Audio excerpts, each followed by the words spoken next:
First District Representative Honorable Andrew Foy called for the research data that justifies government's decision to add a sixth year for students attending public secondary schools here in the territory, as opposed to adding that additional year at the primary level. This scrutiny by the opposition member for the First District came when he tabled questions for oral answers from Education and Culture Minister Honorable Myron Walwyn when the House of Assembly held its 7th sitting on Friday, June 13. If any study or assessment was done to examine at what level of our education system at this time, primary or secondary, would the extra year in school serve to improve our education system and provide us with such study or assessment?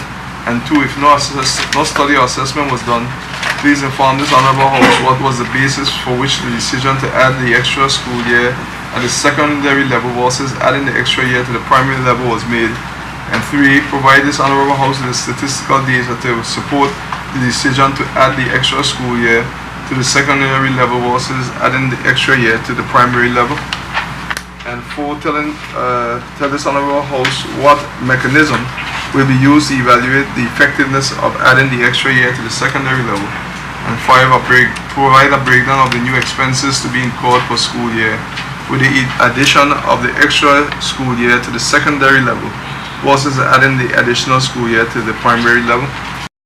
In his reply, the Education Minister said the addition of a sixth year is part of the multi-pronged overall education quality improvement strategy being pursued by the Ministry of Education. Students sitting the Primary 5 examinations have performed above average, and this should be a clear indication that the students are equipped with the necessary foundation skills to build on at the secondary level. However, quite a few of those students who boasted passing grades on the Primary 5 exam have had to be retained in the next phase, Form 1 of the secondary school. Data received from the Elmo Stout High School show that in 2010, there was retention of 18%. In 2011, there was retention of 38%. In 2012, retention of 29%. And in 2013, retention of 29%. In looking at this data, Madam Speaker, it was felt that there needed to be a better bridging between the primary and secondary level to ensure students gain a smoother transition. With the introduction of the additional year at the secondary level in September 2014, there is expected to be minimum additional cost. Grade 7 students will do 8 subjects. Grade 9 and 10 students will do 9 subjects. These are subjects that are already in the curriculum and the staff is in place for the instruction. Based on the triannual budget, the funds allocated for 2014 to 2015 are as follows. Staffing and other emoluments, $612,000, and miscellaneous costs, $77,000. There will be a need for additional infrastructure by the third year of implementation, and this is estimated to cost about $495,000 for 6 additional classrooms. That would give us a total of $1.184 billion. If added at the primary level, Madam Speaker, additional teachers, physical space, equipment, and teaching resources in all 14 primary schools would be needed. The cost is estimated as follows. Staffing personnel for grade 7, and that's required considering 50 additional staff at a cost of $34,000 per person per year. That brings us to $1.7 million. Miscellaneous costs, $267,692, and the physical space will be in the region of $1.8 million, which will bring us to about $3.839 million. Madam Speaker, please note that the increased cost does not yet include specialized laboratory equipment, electronics, utilities, and other resources essential for instruction. The Education Minister also shed light on the accreditation process for the Brigado Flax and the Elmo Stout secondary schools.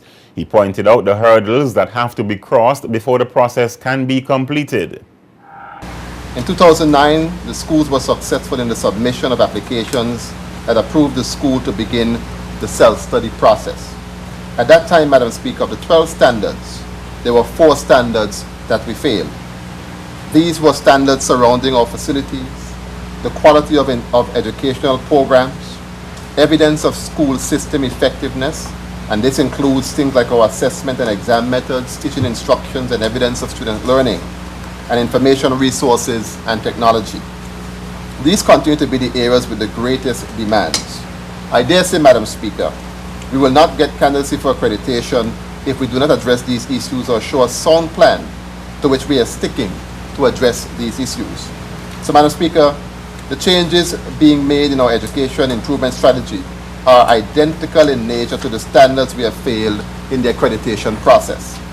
Schools are now conducting their self-studies and preparing their action plans for the next 7 years as is required by the accrediting body.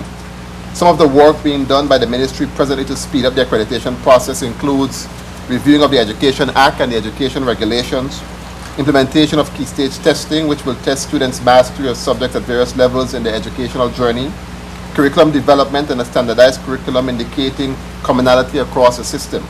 A curriculum lead committee was recently launched to examine all aspects of our curriculum and develop our curriculum development and structure.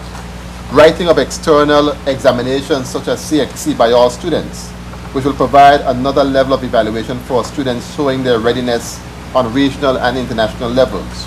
Raising the system standards by reviewing the grading scale. Upgrade of the Technical and Vocational Institute.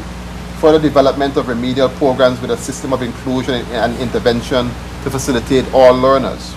Ongoing professional development and in-service training for staff. Implementation of the National Citizen Service Program and the like. Madam Speaker, accreditation of our schools is a good thing, but it will never come to fruition unless and until we do the necessary things, some of which might be difficult, to improve the education system of this country. Education and Culture Minister Honorable Myron Walwin.